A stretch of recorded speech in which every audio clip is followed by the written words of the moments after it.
Hoy tenemos el honor de conversar con el profesor Mario Laborde Rojas, psicólogo y licenciado en Psicología por la Universidad de Chile, Master of Science en Psicología y doctor en Ciencias Cognitivas y del Comportamiento por State University of New York en Bridgehampton. El profesor Laborde se ha especializado en el aprendizaje asociativo y el condicionamiento pavloviano, estudiando cómo estos procesos se vinculan con fenómenos clínicos como la ansiedad y las adicciones. Actualmente se desempeña como profesor asistente del Departamento de Psicología de la Universidad de Chile, en donde también desarrolla su trabajo en el Laboratorio de Psicología Experimental. Además, ha sido autor y coeditor de importantes publicaciones sobre la historia de la psicología en Chile y ha participado activamente de diversas sociedades científicas, tanto nacionales como internacionales. Profesor, muchas gracias por acompañarnos el día de hoy. Es un gusto tenerlo acá con nosotros. Y le quería hacer una pregunta, si es que nos faltó algo como de describir, que esto fue como lo que pudimos recapitular muy a grandes rasgos. Bueno, primero que todo, muchas gracias. Es un gusto poder conversar con ustedes un rato y poder, ¿no es cierto?, dar respuesta a sus inquietudes. Los felicito mucho por ser tan proactivos con esta serie. No curricularmente, profesor asociado a la Universidad de Chile, con el profesor Gonzalo Míguez y la profesora Vanessa Quesada co-dirigimos el laboratorio que heredamos del profesor Betancourt. Hablaremos de eso, me imagino, un poquito en la entrevista. Y actualmente soy el director del Departamento de Psicología en mi segundo periodo consecutivo. Así que ya me queda un año y luego ya vuelvo a ser un académico eh, sin la gestión del departamento. Perfecto. Mm, Eso. Bueno, también, Académico. también presentarnos nosotros. Mi nombre es Fernando Ortega, estudiante de tercer año de Psicología en la Universidad de Santo Tomás, y junto con mi compañero. Bueno, yo soy Elías Reyes, igual estudiante de la Universidad de Santo Tomás, pero yo voy en cuarto año. Sí. Y haremos entonces esta conversación, entrevista con el profesor Mario. Bueno, profesor, la primera pregunta que tenemos para usted es muy fundamental. ¿Quién es Mario Laborde? Sí, me esperaba algo así. Es una pregunta, la voy a abordar de dos formas, porque creo que hay un nivel personal, ¿no es cierto?, y un nivel académico. Eh, a nivel personal, soy el segundo hijo de cuatro, el único varón. Tengo 46 años, soy hijo, hermano, esposo. También tengo dos perritas. Y seguro aparecen por ahí quizás luego.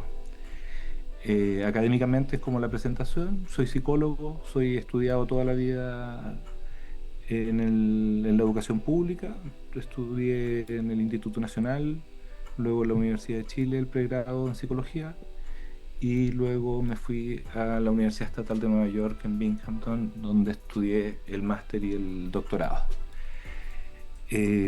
Eso, y me desarrollo en la Universidad de Chile, donde, ¿no es cierto?, tengo el lujo de trabajar con un equipo fantástico, que me imagino que también hablaremos un poco. Perfecto. Bueno, profesor, como usted decía, es psicólogo. ¿Qué experiencias lo han llevado a estudiar psicología, esta hermosa carrera? La verdad es que no tengo muy buenas razones para la elección inicial de la Mm, psicología. Uno es bastante joven cuando el sistema chileno te hace elegir claro. estas decisiones de carrera. No soñaba en el pregrado en ser psicólogo y probablemente tampoco sabía muy bien de qué se trataba todavía. Eh, sí tuve una formación en el colegio más bien matemática. Mm, Todo lo humanista era más bien por interés personal y tomaba todos los electivos de matemáticas, de física, de química. Y pude haber fácilmente, ¿no es cierto?, haber funcionado en una carrera ingenieril, eh, pero en cuarto año cambié de opinión. No tengo muy buenas razones para defenderlo. Postulé solo a psicología, postulé solo a la Universidad de Chile y a la Universidad de Santiago, y no di las pruebas especiales en la Universidad de Santiago, así que lo restringí solo a la Chile y fui afortunado y fui uno de los 33 seleccionados de ese año. Perfecto. Pero no tenía una buena razón. Bueno, en su experiencia en, en la universidad, ¿podría contarnos de experiencias que lo hayan marcado para, en el fondo, desarrollarse y, como decíamos anteriormente, amar esta carrera? Sí, sí, claro que sí. Hay experiencias que fueron notables. Estudiar en la Chile fue fantástico, fuimos un grupo pequeño, 33 personas. Es un lujo hoy en día en las escuelas de psicología. Eh, Fue un grupo además muy unido, colaborábamos mucho, somos amigos todavía. Eh, y la experiencia en la formación de esa época, estoy hablando del 98 al 2003, era una carrera de un año más de lo que están experienciando ustedes, era de 6 años. Algunos cursos eran anuales, no todos eran semestrales. Y sobre todo una diferencia con la formación hoy, era muy práctico. Veíamos pacientes en neuropsicología, en los cursos psiquiátricos los hacíamos en la clínica psiquiátrica. Estaba muy conectado eso con la práctica, todo. Y había cierta tradición de que uno también era investigador, por eso las tesis que hoy día también desaparecen, ¿no es cierto?, eran muy importantes, y en mi caso y en el de muchos eran empíricas y significaban luego publicaciones y empezar la vida académica. Entonces fue todo fructífero. El área de psicobiología y de psicología experimental era un sueño. Tenía gente muy importante alrededor mío, ya mayores, pero no sé, estaba María de los Ángeles Saavedra, su profesora Teresa Pinto, que estudia en psicofisiología en medicina, Guy Santibáñez también. Y bueno, y más tardíamente, o más joven que ellos, pero también tenía el profesor Betancourt, que fue, ¿no es cierto?, el hito que de alguna manera en mi experiencia hizo que cambiara mi formación y ahora sí entendiera que quería estudiar psicología, ¿no? Claro. Ese hito, esa experiencia propiamente tal es el curso de psicología del aprendizaje, Claro. segundo año de la carrera. Un curso que era anual, pero que el profesor había tenido que reducir a semestral, sí que era y con muy a regañadientes, entonces era un curso muy denso. Y yo creo que ese fue el hito fundante de toda mi carrera. Seguramente si no hubiera estado el profesor Betancur ahí, o a lo mejor no me dedicaría a Claro. lo que me dedico. Claro. ¿Y hubo algo en particular que el profesor le mostró que hizo que hubiera como este insight en su cabeza? Me recuerdo pelearme mucho con el profesor, porque yo no estaba de acuerdo con esta idea tan simplista de estos principios básicos del aprendizaje. Ujú. Entiendo que he cambiado de opinión. Eh, entonces peleaba mucho con él en el buen sentido, de discutir todas las clases, era muy activo en las clases, me iba súper bien en las clases. Eh, y luego, al final del curso, probablemente le pedí al profesor que si podía dictar un electivo para seguir peleando semanalmente el otro semestre. Eh, y luego me hice miembro de su equipo, ¿no es cierto? Y ahora con el profesor Gonzalo dictamos el curso, el mismo curso, digamos. Hoy día se llama Procesos Básicos de Aprendizaje. Eh, Él era muy encantador, peleador, la gente lo quería mucho, lo odiaba mucho. Eh, Era hijo de ese contexto, de esa época también, deslenguado, molestoso. Entonces era fácil interactuar con él, enganchar y pelearse con él y discutir. eh, pero luego en la personal, con su equipo, ¿no es cierto? Era súper formativo, era súper buena onda, nos enseñó a colaborar, ¿no es cierto? Eh, entonces, más que el curso, vamos a decir que fue el profesor Betancourt, ¿no? Claro. Claro. Persona clave. Absolutamente. Profesor, en su formación en la Universidad Estatal de Nueva York, ¿Qué ¿Mm? diferencias pudo encontrar entre la investigación aquí en Chile y la investigación allá en Estados Unidos? El, yo me fui a estudiar el 2007 hasta el 2012. El laboratorio, antes de eso, era un laboratorio pequeño.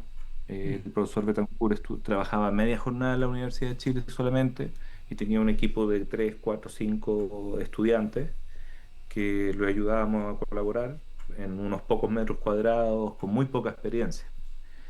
Era el único laboratorio experimental en la Universidad de Chile, se habían cerrado otros de psicología. En Chile probablemente algún laboratorio de psicología experimental podía existir en la Católica de humanos, más neuro, no tan Claro. psicología experimental, y probablemente no había otro desarrollo. Entonces era una experiencia de investigación precaria, diría yo, de pocos desarrollos, de pocos lugares, que no quiero menospreciarlos para nada, ¿no es Mm. cierto? El mentor era uno de ellos, pero era un desarrollo pequeño. Yo entro al laboratorio de Ralph Miller en Binghamton y es un laboratorio que tiene, somos 5 estudiantes de doctorado, 2 postdoctorados, o sea, hay ya 7 personas con nada completa solo para investigar en el laboratorio. Entonces, más los estudiantes de pregrado que se involucraban. Y todos nos sentábamos en una mesa y discutíamos los diseños y los resultados de todos los proyectos de toda esta gente que te estoy mencionando. Ujú. Y el profesor Ralph se los conocía todos los proyectos de memoria, era fantástico, ¿no es cierto? Es fantástico, sigue haciéndolo. El profesor Gonzalo Míguez, que trabaja conmigo, también estuvo sentado en esa mesa. Él fue compañero mío por 3 de los 5 años del doctorado. Pues, Eh, el laboratorio tenía 48 cajas experimentales de Skinner. O sea, tenía 4 piezas de 12. Podíamos 4 personas estar corriendo experimentos simultáneamente con 12 animalitos al mismo tiempo. Para que entiendan la magnitud. El Wow. bioterio es cientos de animalitos, muy bien cuidados por sistemas de veterinarias, de cuidado animal, las mejores condiciones. Eh, entonces, es otro mundo ese. Ese otro mundo, en esa época, al menos en la comparación que te estoy haciendo, también era otro mundo porque me estaba exponiendo, me expuse a todos los teóricos del aprendizaje que estaban vivos y estaban trabajando. Entonces, tú vas a un congreso y expones tu trabajo y en el público está tu marco teórico. Eso es algo que no es invaluable, ¿no? Que ahí esté claro. Mark Boat, que ahí esté Delamat, que ahí esté, no sé, hasta Wagner estuvo alguna vez. Eh, entonces, es otra experiencia. Y el profesor Ralph Miller tenía una forma de formarnos muy colaborativa, entonces estuve involucrado en decenas de proyectos, con decenas y decenas de presentaciones en congreso en esa época. Entonces, tuve la suerte de trabajar con mucha gente en esas reuniones y conocer mucha de la gente que está investigando en aprendizaje pavloviano, Mm. operante. Eh, esa experiencia, sí, Elia, fue muy llamativo la diferencia, pero voy a dejarte hablar ahora, pero quiero decir que a la vuelta las cosas empezaron a cambiar rápidamente, ya no es el único laboratorio, ya no es la situación anterior y me imagino que podemos profundizar en eso, pero Ujú. ese fue el choque inicial con Estados Unidos. Pero el mismo profesor que te digo le ha dicho a gente, oye, pero ¿para qué van a formarse conmigo si pueden formarse con Gonzalo, con Mario? O sea, él encuentra que está a ese nivel la formación, digamos, ya no Claro. es lo mismo. Bueno, Eso. profesor, exactamente era esa la pregunta que íbamos a hacer. ¿Cómo fue ese volver a Chile después de esta experiencia? Em, yo em, cuando me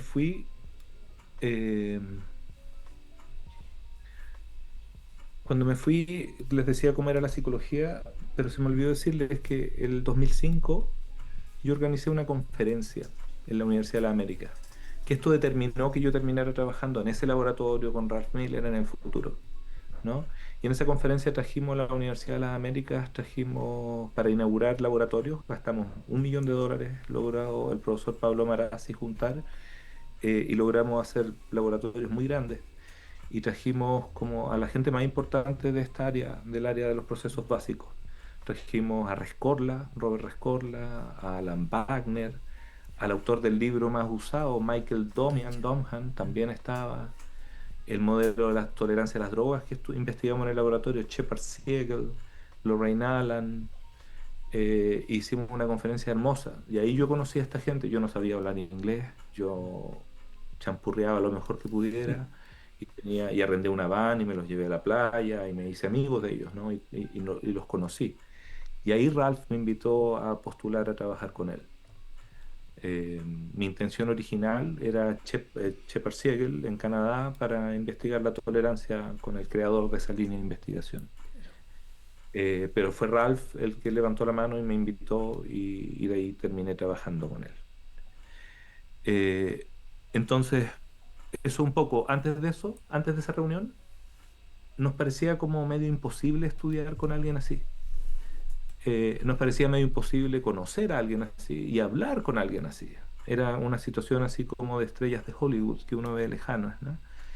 Eh, y por el contrario, y que no debería ser sorpresa, toda esta gente son personas, son sensibles, son buena gente, igual que los vecinos de uno, algunos no tanto, algunos más, pero en general son re buena gente. Entonces tuve muy buena llegada con ellos, con Ralph. Eso fue muy interesante y se rompió algo. De ahí ya no tuvimos miedo. Y todo el equipo, yo fui el segundo que se fue, antes que yo se fue la profe Marion Inostroza, se quedó en Alemania, ya hizo su carrera. Ella es la primera del lab que toma esta de irse con beca afuera. Luego yo, y luego la historia continúa, más de 20 personas, y tenemos, es a lo que nos dedicamos, es a formar ahora a investigadores e investigadoras. Eh, entonces todo eso quería contar esa historia de esa reunión porque para mí también es un hito que quiebra todo. Ya no son de mentira esta gente, son de verdad, de carne y hueso, y son cercanos además. Eso también nos marcó en cómo trabajamos, ¿no? Tratamos de ser un poco cercanos con la gente. Eso, sí que al regresar tuve mucha suerte porque tuve toda esa experiencia. En mi cabeza yo creo que trato de reunir características del profesor Betancourt y del profesor Ralph. eh, y conversamos mucho con Gonzalo y con Vanessa, los codirectores del laboratorio, en juntar esas cosas y los tres tenemos las mismas experiencias. Entonces trabajamos muy bien, yo creo, traduciendo esas experiencias de una investigación estructurada, ¿no es cierto? Y a la vez, ¿no es cierto?, trabajar colaborativamente y no olvidarnos de eso, que trabajamos todos juntos. Sí. La vuelta fue abrupta, llegué, postulé a Fondesit regular, tuve la suerte de tener muchas publicaciones con el profesor Ralph en poco periodo de tiempo, lo que me hizo ser muy competitivo en mi primer proyecto y gané ese primer proyecto y de alguna manera me recibí el aval de tener uno de los fondos más competitivos que tenemos en la disciplina y me gané el concurso para unirme a la Universidad ahora de Chile de vuelta con jornada completa.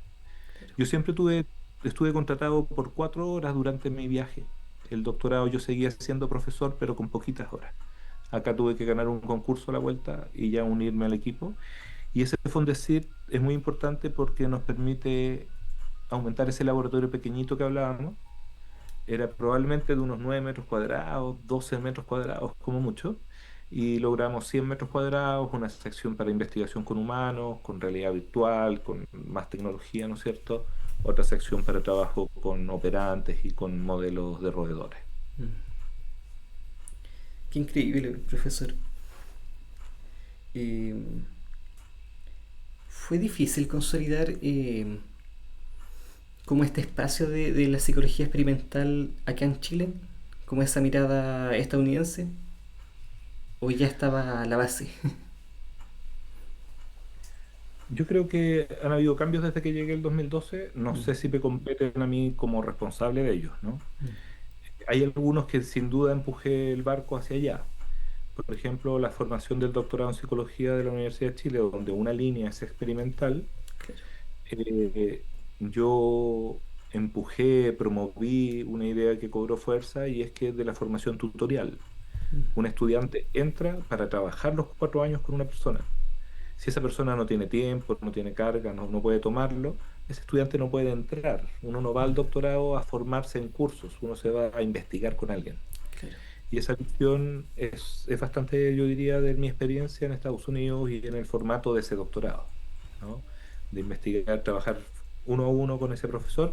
Claro, yo estaba con un mago que trabajaba con 7 de nosotros al mismo tiempo, pero el modelo sí tratamos de establecerlo y con una gran influencia de cómo trabajar, ¿no es cierto?, directamente con cada uno de estos estudiantes.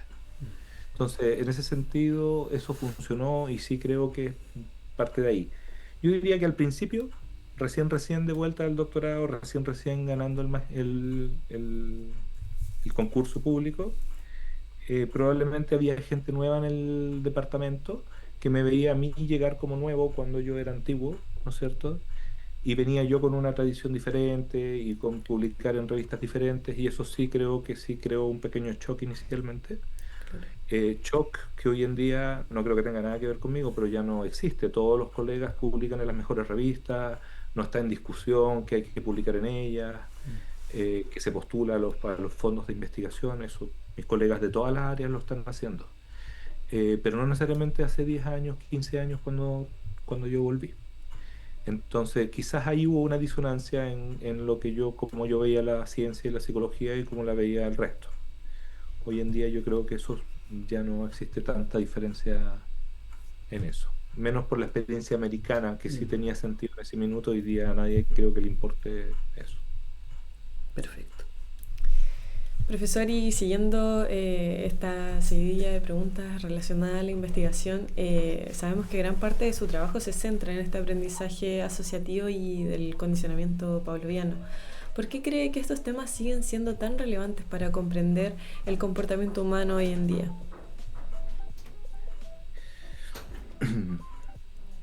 El, el comportamiento humano, ¿no es cierto? Necesitamos comprenderlo porque al comprenderlo podemos crear aplicaciones, podemos buscar las conductas que nos lleven al bienestar, nos lleven a la felicidad, a disminuir el malestar, la vulnerabilidad. Sin duda, eso es la psicología y otras ciencias del comportamiento van a ayudarnos a eso y a nuestro norte. Pero cada una de esas conductas que nos hacen felices, que nos hacen infelices, según mi punto de vista, sigue las reglas, ¿no es cierto?, de la naturaleza. Y esas reglas se pueden estudiar científicamente. Cuando miramos la investigación científica en psicología, tenemos investigadores e investigadoras que se afanan en la investigación aplicada y logran cambios y logran mejorar terapias eso está súper bien, ¿no es cierto? Está bien que haya investigación aplicada, la necesitamos saber cómo se aplica comunitariamente un tratamiento, etcétera, etcétera.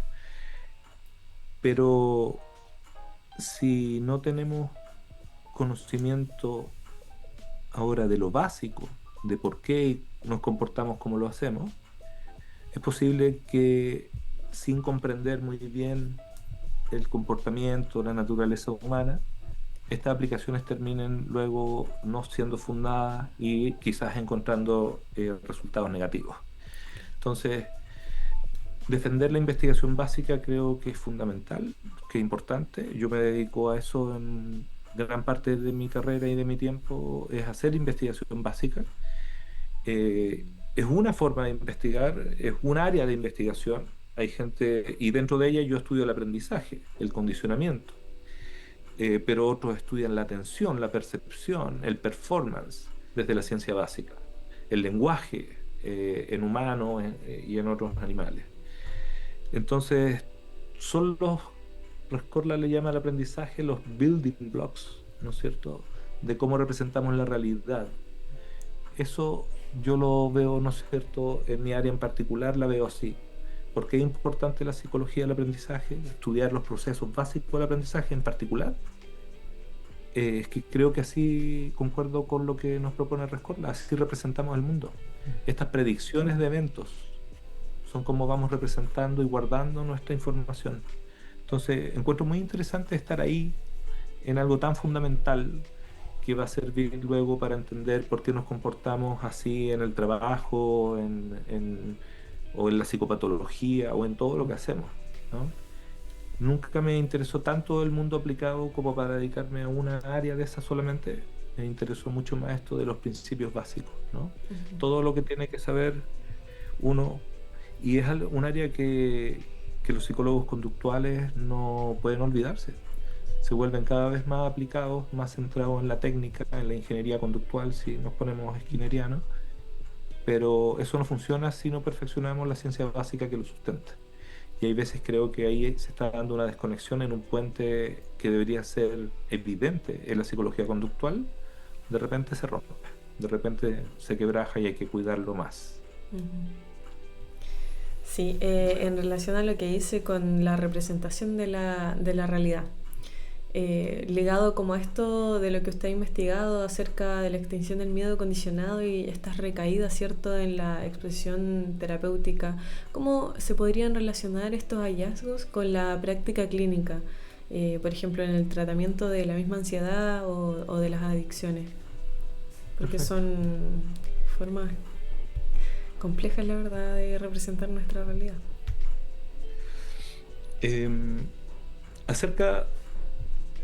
Acerca de lo de la representación de la realidad, es un supuesto, es una forma de verlo, no tengo, ¿no es cierto?, la evidencia de eso. Eh, pero me parece que muchas cosas de las que estudiamos en ciencia básica, hoy en día no las podemos responder solo a nivel conductual, y hace harto rato, desde los 70, de los 80, estos héroes asociativos, Rescorla, empezaron a encontrar evidencias, ¿no es cierto?, que no podían, sino con una representación mental de ley, etcétera, etcétera. Entonces, sin duda que hoy día defiendo una visión más bien cognitiva del aprendizaje. Y es la tradición que encontré cuando salí de Chile, nunca encontré otra. Quizás una ortodoxa operante en el JEAB, en las revistas originales del conductismo. Quizás ellos sí siguen siendo más ortodoxos, no representacionales, pero todo el resto, incluso toda la neurociencia, yo diría era toda representacional y que aceptaba la cognición sin duda como parte del estudio científico de la conducta. ¿Ya? Eso por ese lado. Y hablemos de las recaídas y la ansiedad y el miedo. Años atrás un colega muy, muy preciado mío, Juan Manuel Rosas, de la Universidad de Jaén, respondió a esa pregunta que hace Fernanda para una charla que dio en su universidad. Y el título de la charla que me compartió y que en algún lugar está, se llama La rata en el diván. Y un poco, ¿no es cierto?, hace este juego con el psicoanálisis, ¿no? Por lo que recuerdo, voy a tratar de parafrasearlo, quizás, ojalá no lo haga muy mal, pero la idea es que el psicoanálisis, cuando ha sido crítico con lo conductual, hay una frase o no sé cómo llamarlo, una acusación de los síntomas, ¿no? Que tratamos solo síntomas en lo conductual y que al hacer eso, de alguna manera los síntomas van a reaparecer después, ¿no? Esas recaídas, ¿no? Claro. Pero ahí hay una acusación, ¿no es cierto?, y unas diferencias epistemológicas evidentes, de que tratar los síntomas provoca esto. Más adelante va a haber una recaída. Y Juan Mar Rosas toma eso y dice, bueno, eso es algo que pasa. La interpretación de los profesores psicoanalistas es diferente y no al lugar, no la vamos a discutir, ni se trata de eso. Es la analogía que él hace simplemente. Pero es lo que vemos cuando estudiamos el miedo. Y cuando estudiamos el miedo vemos una y otra vez que los mejores tratamientos igual dejan una huella en alguna gente que recae. Igual la gente que se mejora de un miedo, de una ansiedad, recuerda cosas del miedo y la ansiedad, quizás ya no las siente tanto, pero quizás recaen más rápido si les pasa algo, si las vuelven a tener un trauma, si cambia el contexto radicalmente, si, etcétera. Hay 3, 4, 5, 10 maneras de que los miedos pueden reaparecer. Y Juan Marrosa, junto con Mark Boughton, que fue su profesor postdoctoral, y mi profe, y yo mismo, y Gonzalo, investigamos esas líneas de investigación, cómo los miedos reaparecen, cómo lo que una vez tratamos eficazmente con la mejor terapia que existe, la terapia de exposición, igual para alguna gente y en algunas circunstancias los miedos reaparecen. Eso nos lleva a proponer a muchos la idea de que hay dos memorias, la memoria del trauma, la memoria del tratamiento. pero no se borra las memorias. Entonces la recaída va a ser posible siempre. Claro. Hay que tratar de hacer cosas para hacer esa recaída más difícil, ¿ya? Claro. Juan Marrosa y otros, y Boughton, llegan a un poco a la conclusión de que lo que uno aprende primero lo aprende como regla, y lo que uno aprende de segundo lo aprende como excepción. Entonces, si uno aprende el miedo como regla, luego el tratamiento es la excepción, ¿ya? La idea entonces es que hagamos ese tratamiento más eficaz. Y eso es lo que nos hemos dedicado harto tiempo, Fernanda, ver maneras de hacer esa extinción, que se basa para la exposición, lo más eficaz posible para prevenir las recaídas luego. Claro. Y eso ha sido un esfuerzo, y hemos encontrado varias técnicas que funcionan para prevenir las recaídas en modelos animales y translacionales. Y eso no solo en nuestro laboratorio, laboratorios a lo largo del mundo, en Bélgica con Bram, en la UCLA con la Michelle Trasky, y múltiples otros, disculpen, no los puedo mencionar, están ahora encontrando esas formas de optimización de la terapia de exposición, esa es la palabra que se ocupa, o enhanced extinction, ¿no? Y están en diferentes niveles aplicándolo, todavía investigando lo básico o aplicándolo en diferentes niveles para prevenir las recaídas. Y tenemos la suerte de tener una de esas investigaciones muy bonitas a cargo de la profesora Vanessa. En nuestro laboratorio, en nuestro centro de atención, está investigando una terapia de exposición para trastornos de ansiedad maximizada versus la mejor disponible. Entonces, aplicando todas estas cosas de la ciencia básica. Qué interesante. Entonces, sí. Llevarlo de lo básico por fin a lo clínico, a lo aplicado. Así que estamos muy contentos por eso ahora. Sí, bueno, quizás más adelante también tengamos la oportunidad de conversar un poco con ella acerca de esto mismo. Usted mencionaba también el tema de que siempre quedan estas huellas. ¿Se podría relacionar de alguna manera con marcadores somáticos quizás? Yo diría que son literalmente las memorias. Yeah. Son memorias. La memoria del trauma es una representación. Cuando yo hago tratamiento, creo una segunda memoria. La memoria del trauma sería, tengo un accidente de tránsito, recuerdo los autos, ¿no es cierto? Y tengo miedo, tengo un trauma.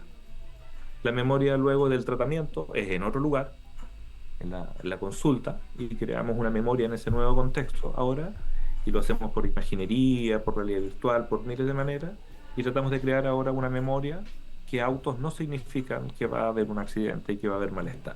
Claro. ¿Ya? Entonces hacemos esa segunda memoria. El problema es que al momento de exponerse al test que decimos, a la prueba, salir a la calle y enfrentarse a los autos, está en un lugar, probablemente en un tercer lugar, no es ni el primero del trauma ni el segundo de la consulta, es uno nuevo, y hay que ver cuál de las dos memorias es la que va a reactivarse. La del trauma y voy a mostrar síntomas, o la de la terapia y me voy a mantener calmo, ¿no? Y lo que queremos es que la que se recupere siempre es esa segunda, la del tratamiento. Entonces, por eso nuestros tratamientos experimentales, tanto con animalitos o como con gente, hacemos el tratamiento con múltiples contextos, con más ensayos, diferentes técnicas con claves de extinción, y para tratar de evitar las recaídas luego. ¿Ya? O sea, ojalá que cuando la gente se reexpone a la situación del trauma, hicimos la extinción tan buena que ahora se generalice esa nueva situación, esa memoria y no la del trauma. Eso es lo que tratamos de hacer. Perfecto. Y, por ejemplo, ¿cuánto tiempo un aproximado usted cree que se tarda en instalar como esta memoria del tratamiento? Los tratamientos de exposición eficaces, que lo han demostrado miles, cientos y cientos de veces, ¿no es cierto? Son protocolos para un miedo, para una fobia específica, simple, me refiero que no con muchos, ¿no es cierto?, otras problemáticas. Son protocolos de 8 o 12 sesiones de exposición. Nunca es mucho más que eso. Y los protocolos que hoy día se están comparando con esos, con algunos cambios para hacerlos más intensos y prevenir recaídas, se asemejan no pueden demorarse mucho más. Así que sí, y siguen siendo los tratamientos más eficaces. ¿Sí? Lo que pasa es que igual hay que hacernos cargos de estas recaídas, y por eso estamos tratando de aportar a esa línea. Perfecto. Bueno, continuamos entonces con las preguntas que tenemos en la pauta. Bueno, igual nos ha comentado que tanto en su experiencia acá en Chile como en el extranjero ha trabajado con modelos animales de psicopatología. ¿Qué aportes cree que puede hacer este tipo de investigación a la comprensión del comportamiento humano? Bueno, mucho, mucho, mucho. La investigación con modelos animales ha servido, ¿no es cierto?, a lograr conocimientos fundamentales en nuestra disciplina y muchas otras disciplinas. No es solo la nuestra. O sea, me imagino que mucha gente no se operaría de algo cardíaco si no hubieran modelos animales que hubieran podido valorar los trasplantes, ¿no es cierto? Y otras cosas, para poner un ejemplo más dramático, ¿no? Es más fácil pensarlo en la medicina, eh, eh, la necesidad de un modelo animal. Ujú. Eh, Creo que primero que nada hay que decir que a nadie que trabaje con modelos animales que le interese que los animales sufran ni la pasen mal. Y no conozco a nadie en esta área que disfrute con ese malestar de los animalitos. Por el contrario, la mayoría colabora activamente de los comités de ética de la investigación para poner estándares de lo que se puede y no puede hacer en un contexto determinado con el trabajo con animales. ¿Ya? Exactamente. Creo que es importante eso dejarlo muy claro.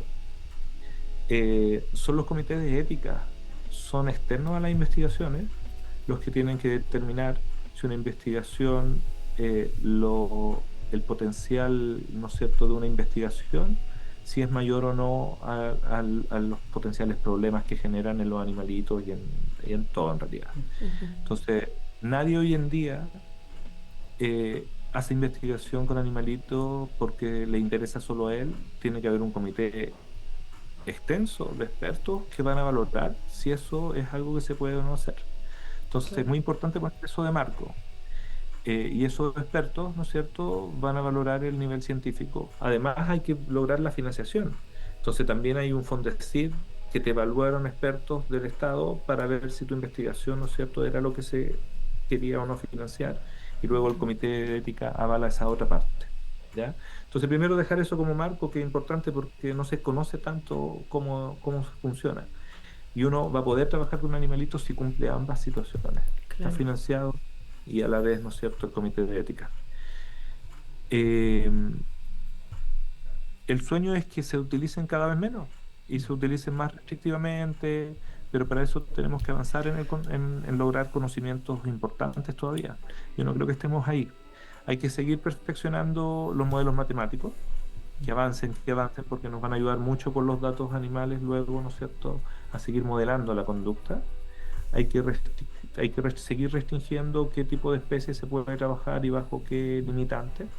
No se puede trabajar hoy día en cualquier animal, y hay que tener buenas justificaciones, tanto científicas como éticas, para hacerlo.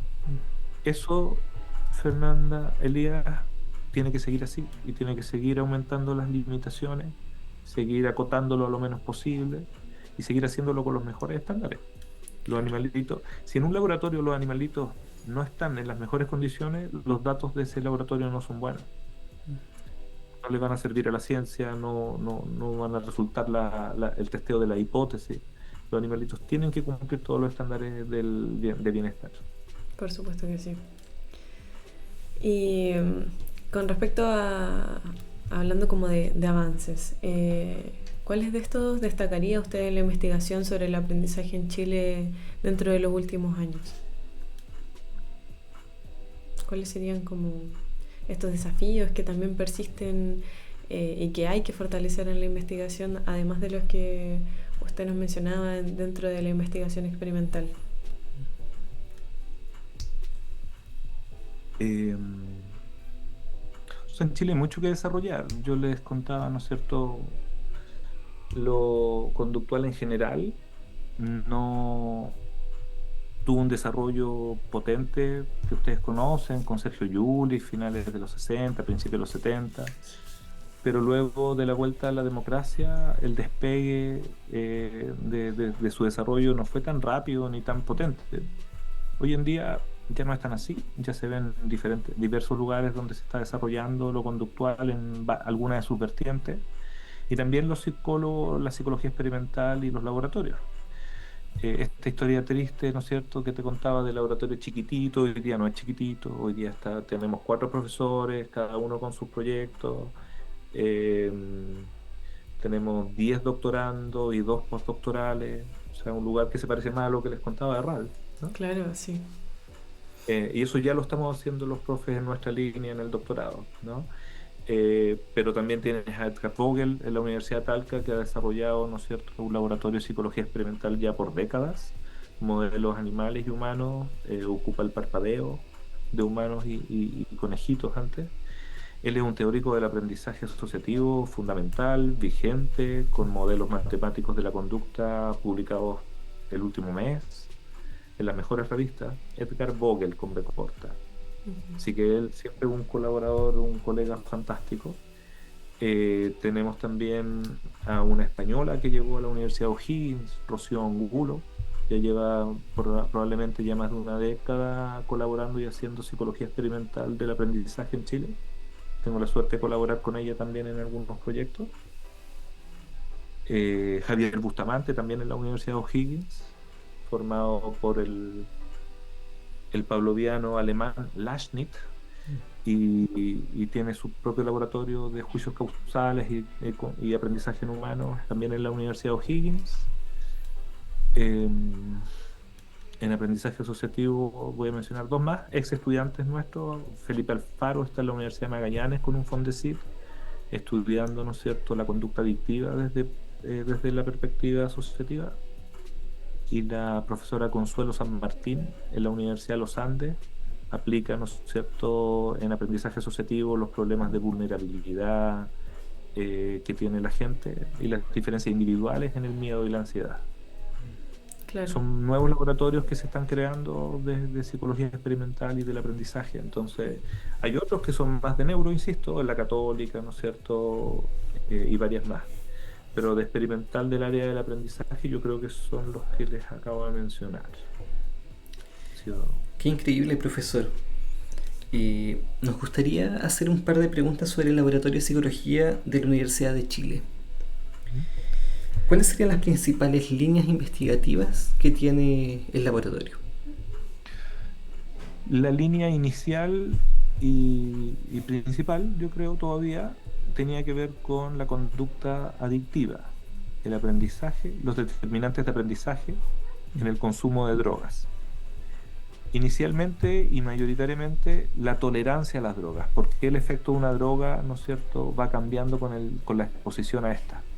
Y mientras, ¿no es cierto?, me vuelvo un consumidor habitual, las drogas empiezan a hacer menos efecto y necesito más cantidad de drogas.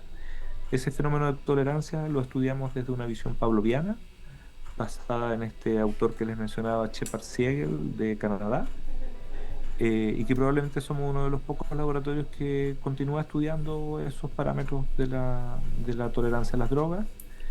Hicimos mayoritariamente aportes con ratas y con humanos, en modelos de ratas y humanos con alcohol.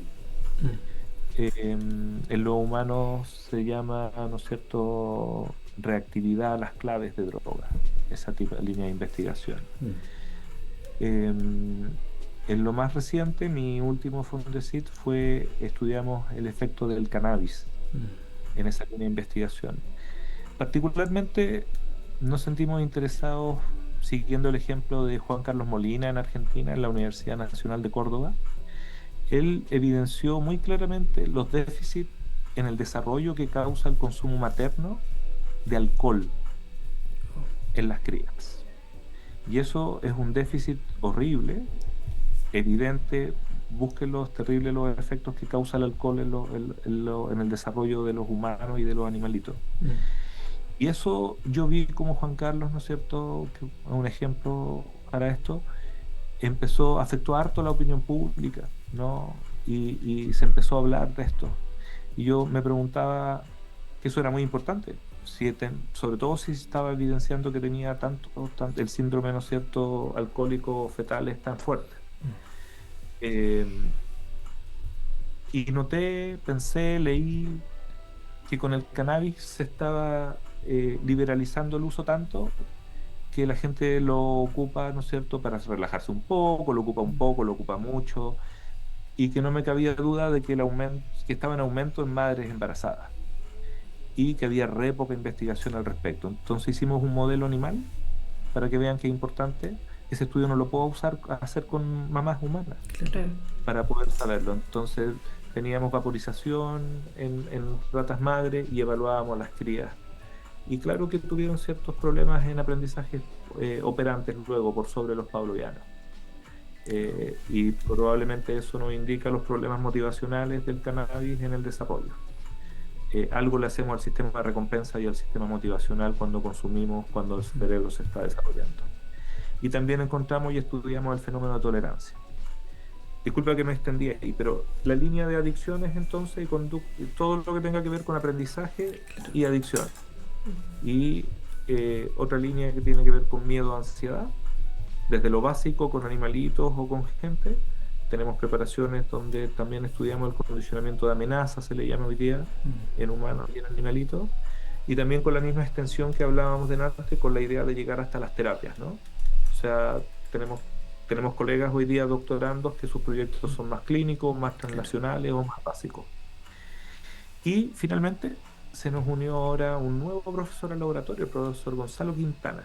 El profesor Gonzalo Quintana es experto en la función y la conducta sexual en animales y humanos.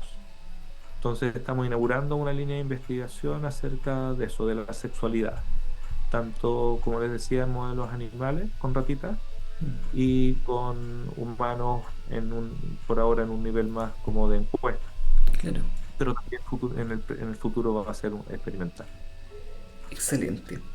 Desde su experiencia, ¿cómo puede ver que el laboratorio puede contribuir a las problemáticas sociales? Usted mencionaba esto de las adicciones y es un tema latente en nuestro país. ¿Cómo esta investigación puede ayudar a mejorar esta sociedad? Yo creo que en todos los ámbitos, Elías, en todos, lo más evidente son las mismas líneas que te dije. Estamos investigando cómo mejorar el miedo, la ansiedad, el trauma, fundamentales para muchos aspectos de la vida. Estamos estudiando cómo debilitar la conducta adictiva, cómo entenderla. Y ahora la conducta sexual, ¿cierto? Que también podría mejorar la calidad de vida de mucha gente. Pero son las tres líneas que investigamos, son nuestra excusa para investigar lo básico. Pero lo básico sirve para todas las áreas aplicadas donde haya comportamiento. Yo creo que tenemos una gran función formando investigadores que tengan un sentido científico de la psicología, que nosotros formamos a investigadores e investigadoras. Ellos no van a seguir necesariamente haciendo psicología conductual y experimental toda su vida, abrirán sus propias líneas de investigación, pero van a ser científicos y científicas del área, que van a valorar la evidencia por sobre las teorías de moda. Claro. No importa que sean de la cuarta o de la quinta ola. No me gusta eso mucho, por eso lo digo así. Entonces, yo creo que la ayuda para los problemas de la sociedad tiene que estar en todos los colegas que estamos formando y que nos dedicamos a la psicología. Algunos tenemos una distancia, por lo que me dedico formando investigadores, no soy el que está solucionando un problema, pero espero que estas redes lleguen hasta donde se solucionan los problemas y así se haga. La psicología conductual también tiene que llegar a las políticas públicas. Estoy totalmente de acuerdo de que hay que aprender mucho y hay que lograr llegar a que se aplique y que aportemos a la solución real de los problemas de la gente. No se nos puede olvidar, y a veces cuando nos encerramos en el laboratorio un poquito se nos olvida. Sí. Entonces eso es un buen recordatorio que hay que tener cotidianamente, Elías. Sí. Muchas gracias, profesor.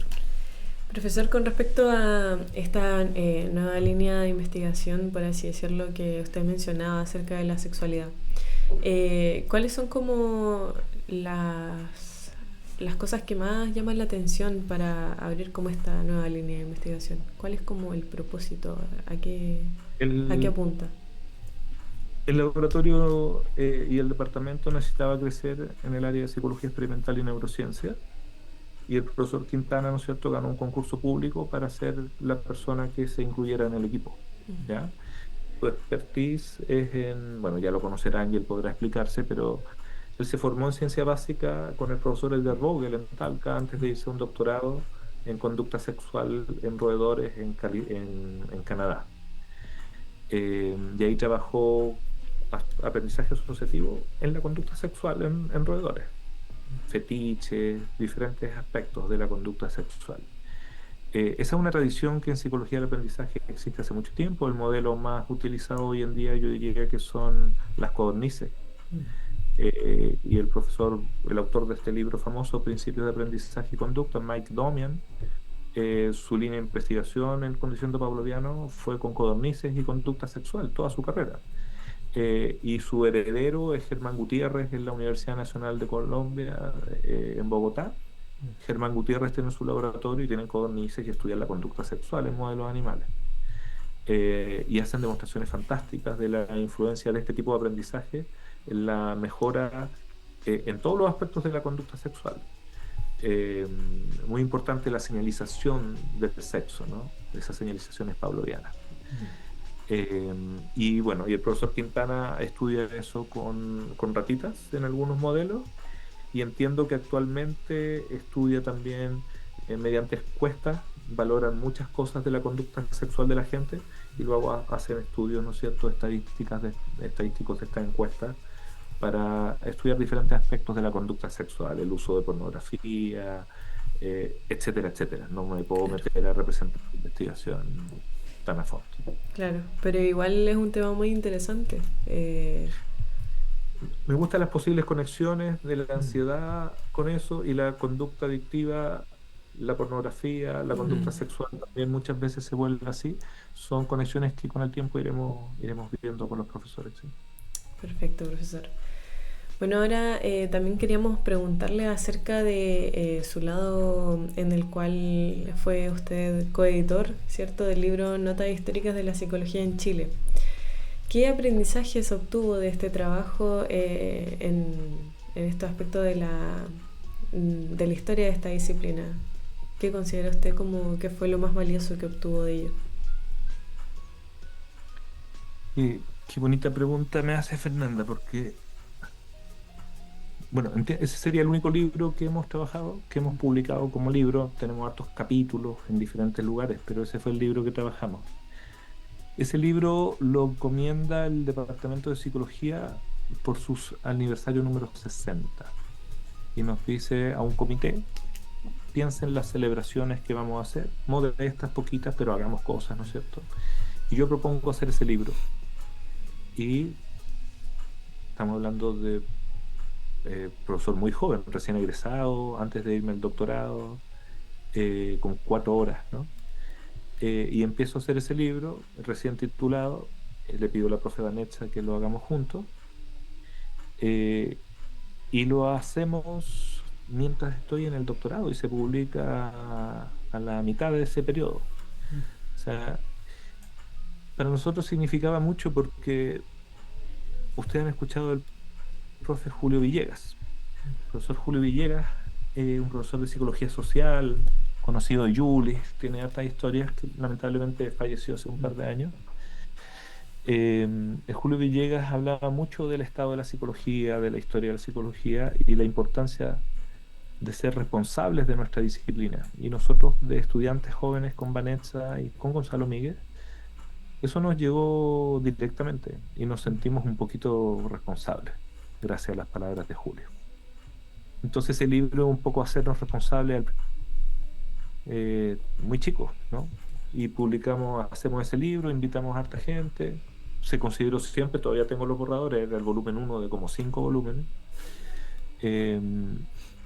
Entonces lo logramos postular a un concurso interno de la universidad y lo gana y lo publica la editorial universitaria el 2010. Lo bonito es que con Vanessa decidimos lanzarlo. ¿Y cómo podemos lanzar este libro? Fíjense que éramos recién egresados, teníamos poquitos años y decidimos le denominamos primer encuentro de chileno de historia de la psicología. Lo hicimos en noviembre del 2011 creo que el 11 de noviembre. En la Universidad de Chile, en un auditorio chiquitito, invitamos a unos poquitos profesores de Chile que sabíamos que hacían historia de la psicología. La Marínez Winkler, el Julio Villegas, Alfonso Luco, Gonzalo Sala, y los invitamos a hacer un seminario en el primer encuentro, puras charlas pactadas, no hubo postulación de trabajo, y a Hugo Klappenbach desde Argentina que viniera a criticar el libro. Y ese día, antes de cerrar, hicimos un conversatorio y fundamos la Red Chilena de Historia de la Psicología. Hay parte de nuestra asociatividad. Entonces fue un libro muy importante por eso, lo recuerdan los historiadores de psicología en Chile, porque ese 2011 nos constituimos como red, gracias a la excusa del libro. Entonces son muy significativos, celebramos ya 15 años de eso, ¿no? Casi, desde el 2011. Y luego, 4 o 5 años después, se forma el mismo grupo, formamos la Sociedad Chilena de Historia de la Psicología. Claro. La fundamos en el 2014 en la Católica del Maule, en Talca. Y también es una historia directa ese libro, porque formamos la red, todos los años nos preguntábamos, ¿somos red o somos sociedad? Y algún día dijimos, bueno, seamos sociedad. Le cambiaron también el nombre a los encuentros, se llaman jornadas. Claro. Van más de 10, son muy interesantes. Y me tocó ser el primer presidente de esa Sociedad Chilena de Historia de la Psicología. Ya van 4, 5, 6 presidentes por lo menos. ¿Ya? Y seguimos todos yendo a las reuniones, se creó una comunidad de interesados en la historia de la psicología grande, interesante, y que se profundiza cada día más. Muy buenos trabajos se presentan ahí. Sin duda. ¿Y cómo Y fue? que ese libro, disculpa, no sabía si esperabas una respuesta tan larga, pero ese libro significa mucho al final de cuentas, es un hito que desencadenó muchas cosas en la historia de la psicología. Vanessa también fue presidenta de esa sociedad.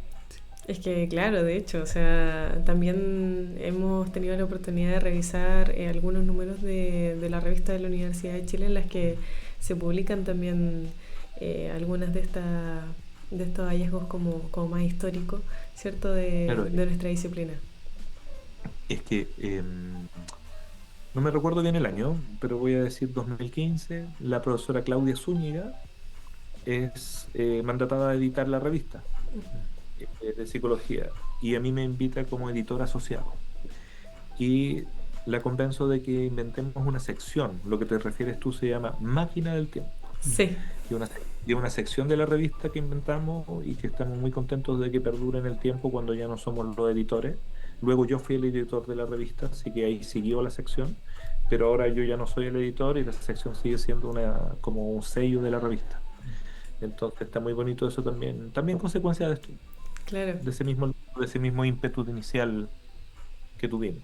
Y que esto no solamente es anecdótico, sino que también se ha mantenido en el tiempo, como dice usted. Algo muy, muy significativo, muy simbólico para la disciplina. Cuéntenos, profesor, ahora ya yéndonos como un poco más al área de la formación. ¿Cómo evalúa usted el papel de la Universidad de Chile en cuanto a la formación y desarrollo de la psicología en el país? La Universidad de Chile, su departamento de psicología me toca dirigirlo, así que me es difícil disociarme de ese cargo, ¿no? Yo valoro mucho la actividad pionera de este departamento, de haber sido el primero que trajo la psicología al país y se desarrolla profesionalmente, el primer doctorado en el país, uno de los primeros magíster. Es un lugar donde nace un poco la psicología. Entonces celebrar el aniversario de la psicología en Chile es celebrar ese 21 de marzo que partieron las clases en Chile. Entonces yo me paso todos esos rollos y lo valoro mucho y les mando un saludo a los colegas el 21 de marzo y les comparto el texto del Diego Parra con el Sebastián Ligüeño que estudiaron en el departamento en un periodo. Y como director hemos celebrado ya 21 de marzo y espero que el próximo sea el 79º aniversario, también lo celebremos. Y que pongamos en perspectiva los 80 años y planifiquemos las celebraciones de los 80 años de la psicología en Chile, Latinoamérica y en la Chile.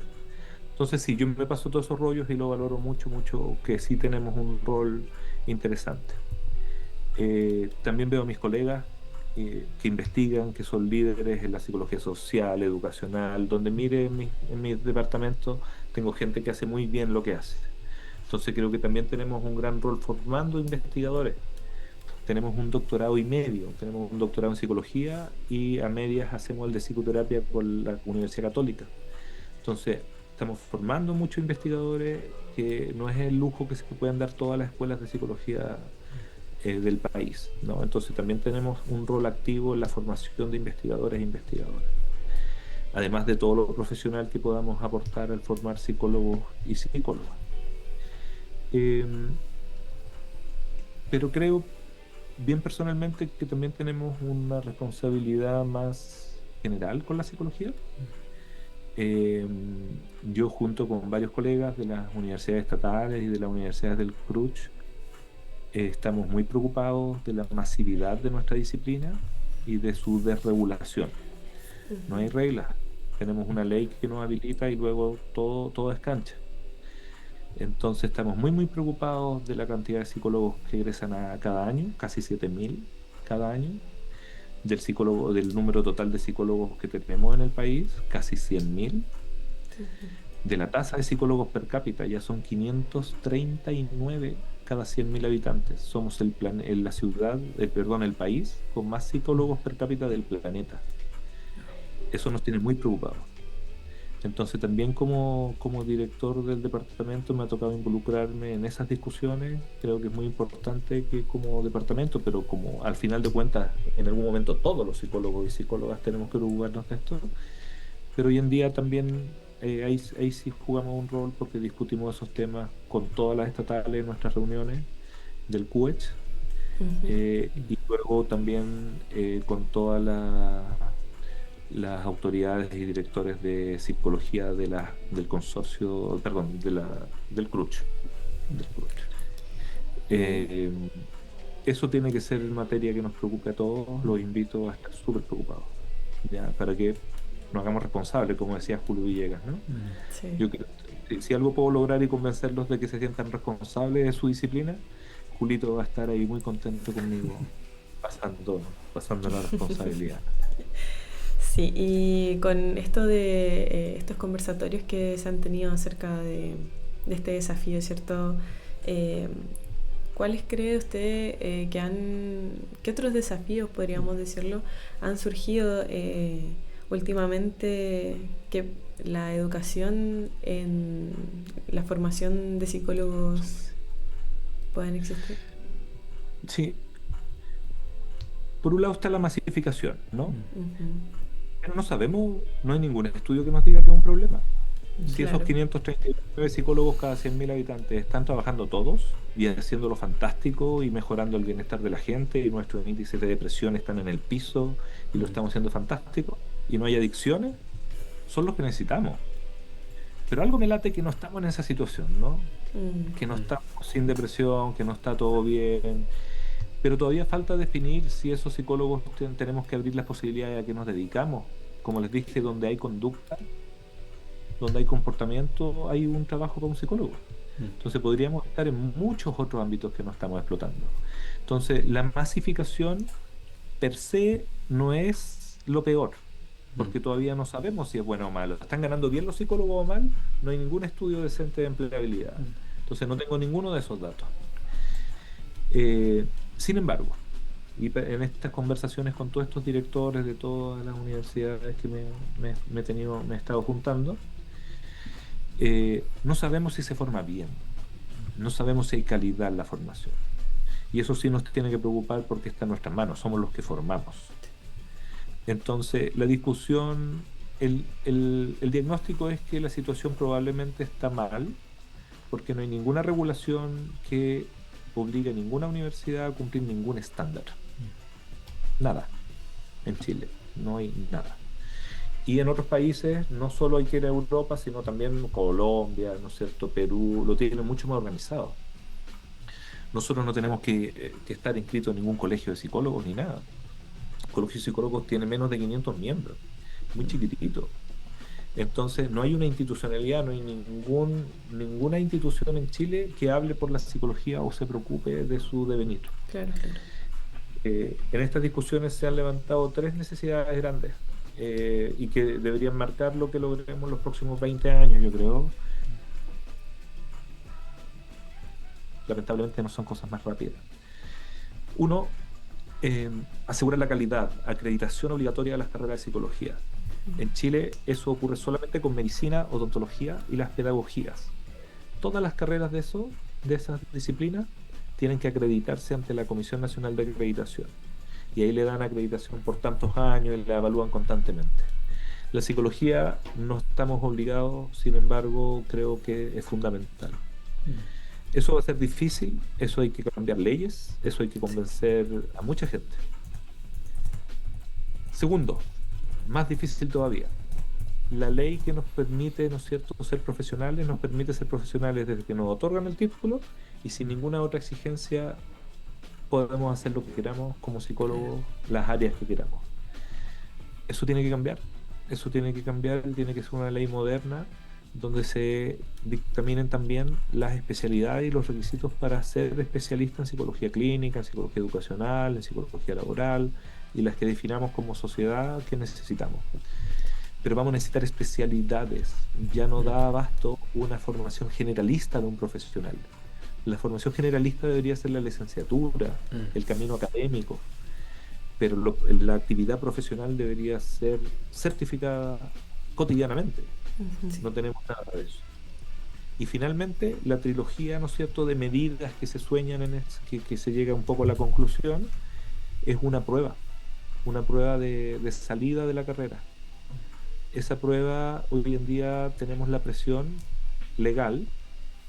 El gobierno de Piñera presentó una modificación al Código Sanitario de Chile, donde se dice cómo funciona lo médico y todas las carreras de la salud y su quehacer en hospitales y en toda su actividad.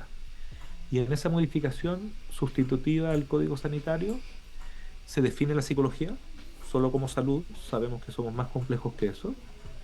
Se ponen los contenidos que la psicología debemos tener, se exige una prueba especial, hasta se dice que los psicólogos podríamos dar psicofármacos.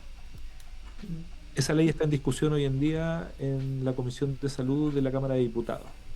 Y lo más probable es que ya subsistió los dos gobiernos, es que esto no se va a lograr en este gobierno, pero va a prosperar para el próximo o el próximo.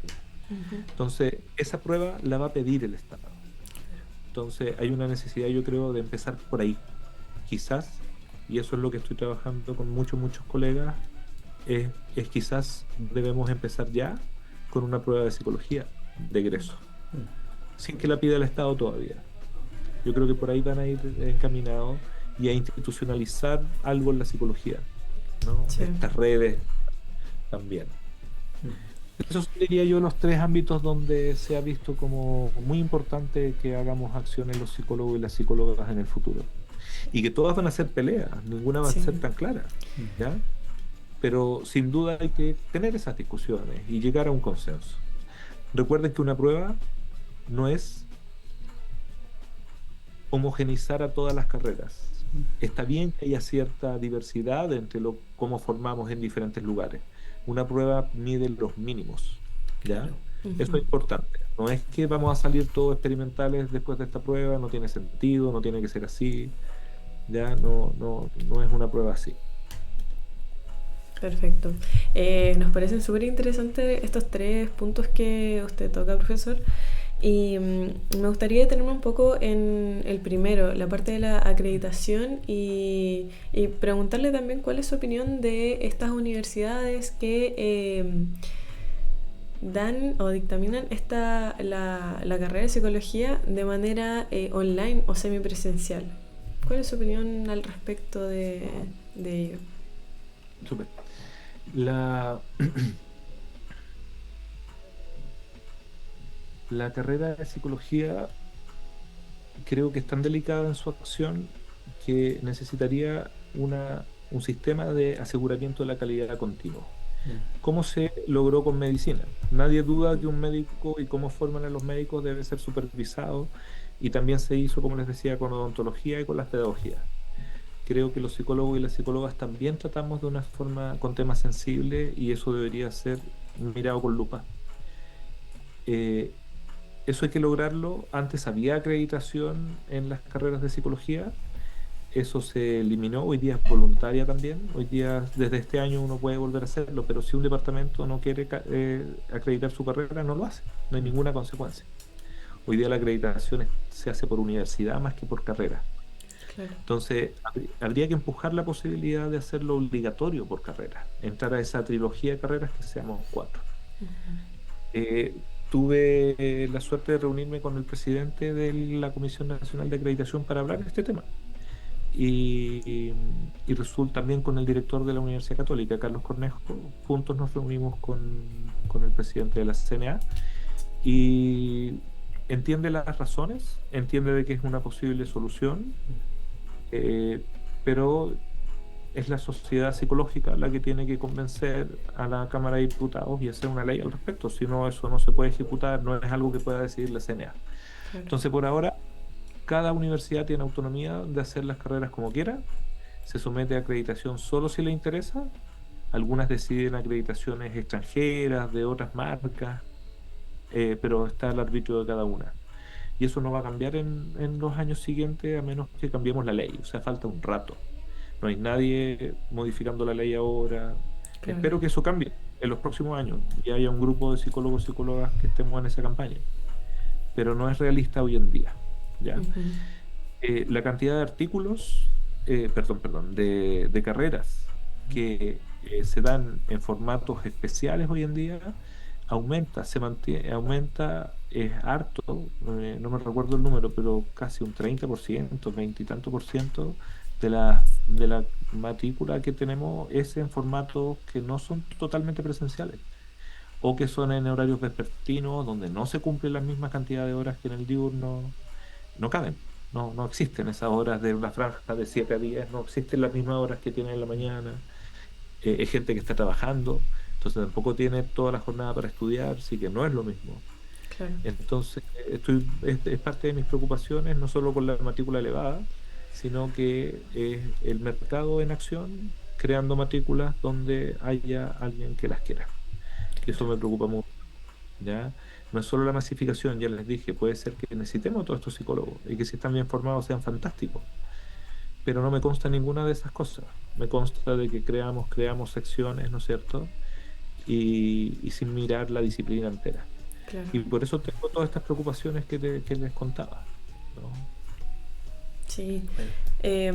También me interesó, me interesaban los 3 puntos, pero me quiero ir deteniendo uno a uno.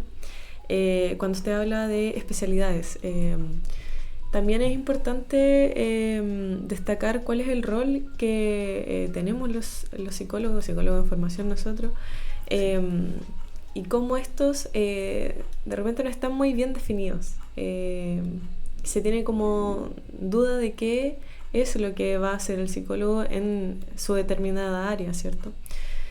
Como es el caso, por ejemplo, de los psicólogos educacionales, que hace poco en el Congreso ellos tuvieron una presentación acerca de aquello.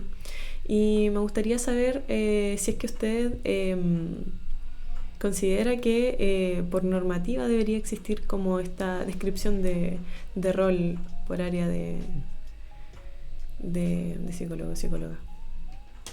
Sí, Fernanda, con el tiempo debería estar más delimitado, y deberíamos tener que cumplir requisitos específicos para ser psicólogo laboral y que no sean eternos, que se renueven cada ciertos años con otros requisitos. Exacto. En muchos lugares del mundo esto se hace, no tenemos que inventar la rueda, hay que ver los sistemas de acreditación de las especialidades, adaptarlos a Chile, estudiarlos, pilotearlos, ejecutarlos. Hay 4 o 5 áreas de la psicología que son bien masivas y son las áreas profesionales más grandes, no las voy a decir para no equivocarme, pero eso lo podemos encontrar en lo comparado. Y uno podría acreditarse en una o varias de ellas, ¿no? Pero tendría que cumplir los requisitos. Claro. El ejemplo más claro son las psicoterapias en Estados Unidos, porque es más claro para mí que estuve allá. Necesita un doctorado en psicoterapia, un doctorado en psicología, mención en intervención clínica. Eso toma 5 años. Y un añito extra probablemente de internado, tal como los médicos hacen internado en un hospital, internado clínico. Entonces se demoran como 7 años. Con eso recién se acreditan en el estado donde estudiaron y tienen que dar una prueba de acreditación. Esa prueba vence cada ciertos años y si se cambia de estado tiene que acreditarse en el nuevo estado también, que también vence. Súper Entonces, la riguroso. persona y tiene que estar estudiando toda la vida, tiene que demostrar cómo demuestra para reacreditarse, educación continua, fui a congresos periódicamente, me mantengo actualizada, tienen puntos por los cursos y Ujú. se reacredita. Entonces, no tenemos que inventar todo eso y Ujú. probablemente hay otros sistemas incluso mejores que el que te acabo de decir. Perfecto. Eh, pero hay que encontrar esos sistemas. No tenemos que inventarlos, como te decía, pero también va a ser difícil porque ni siquiera disciplinas tan avanzadas como la medicina, con un gremio grande, lo tienen solucionado. Por ley no están todas las subdisciplinas y aplicaciones de la medicina, Claro. ni siquiera ellos. Entonces, imagínate, también falta un trecho para que un gremio más pequeño como el de nosotros y menos poderoso logre avances como eso. Ujú. Y finalmente, con esto de esta prueba de salida, ¿cierto? Me gustaría preguntarle quizás por la contraparte, si es que usted considera de que sería bueno implementar una prueba de ingreso exclusiva para la carrera de psicología. Perfecto. Mira, primero acerca de la de egreso. Ujú. Creo que sí es necesaria. Creo que sola, ojalá fueran las tres cosas al mismo tiempo, pero la realidad no se construye así. Cada Ujú. una tenía dificultades y no podemos esperar que se cumplan unas para avanzar con las otras. Entonces, las tres al mismo tiempo, apenas se pueda. La prueba no va a ser ideal, va a ser de los mínimos, ¿no es cierto? Tener Sí. harta, ya, pero es necesaria. Eh, Luego, prueba de ingreso. Eh, yo tuve que darla, ¿no es cierto? Era algo que se usaba en Chile hace una década, 2 décadas atrás. Y se usaban pruebas que no necesariamente tenían mucha validez. Entonces, en algún momento se pensó, oye, ¿sirve esto que estamos haciendo? Una profesora, colega mía, hizo un breve estudio y un poquito encontraron que en realidad no predecía el buen rendimiento en las pruebas que se estaban haciendo. Y hasta el día de hoy no conozco un estudio que diga que eso sirva. Eh, yo entiendo que la mejor correlación está en sus notas de enseñanza media y de su ranking. Eso correlaciona mucho mejor con cómo le va a ir en la universidad y que también le va a ir como ahí en la academia que esas pruebas especiales que a veces no tienen ninguna validez. Dicho eso, quizás en la ley de especialidades, cuando hablemos de qué se requiere para que haya un psicólogo clínico aplicado, a lo mejor habrían que haber algunas preguntas de salud mental, hay algunos problemas de salud mental tan graves que creo que quizás un terapeuta no podría ejercer, pero todos tenemos el derecho a educarnos. Ujú. Entonces puede ser que eso se aplique hasta la licenciatura y que esté al nivel de las especialidades, algunas pruebas especiales donde se pueda determinar que uno es capaz para esa aplicación en particular.